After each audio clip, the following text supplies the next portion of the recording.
Dawa mpya ya kuzuia maambukizi ya VVU iitwayo Lenacapavir inatarajia kupatikana kwa gharama nafuu katika zaidi ya nchi 100 zenye kipato cha chini na cha kati ifikapo mwaka 2027.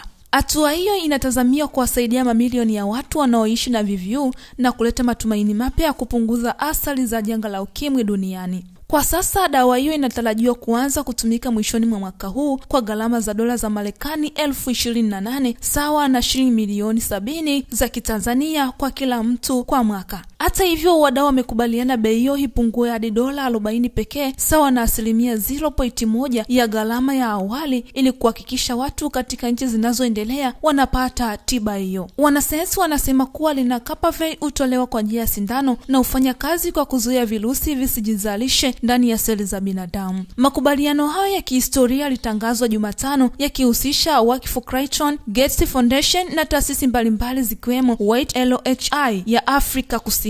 Mpango huu unasimamiwa na rais wa zamani wa Marekani Bill Clinton ambaye alishirikiana na makampuni ya dawa ili kuhakikisha dawa hiyo inawafikia watu wengi kwa gharama nafuu. Hatua hiyo imeelezwa kuwa ni mwendelezo wa jitihada za kimataifa kuhakikisha dawa za kupunguza makali ya virusi zinapatikana kwa usawa katika nchi zote. Na hii ni T-Media 2, subscribe, like na kushare. Na hii ni T-Media 2. Twende kwenye komenti. Ni yapi maoni yako kuhusiana na dawa hii? Subscribe, like na kukomenti. Langu jina ni Loise Skila. Usisahau kutufuatilia katika mitandao yetu ya kijamii kwa anwani ya T-Media 2 pale Instagram na kwa anwani ya T-Media 2 YouTube.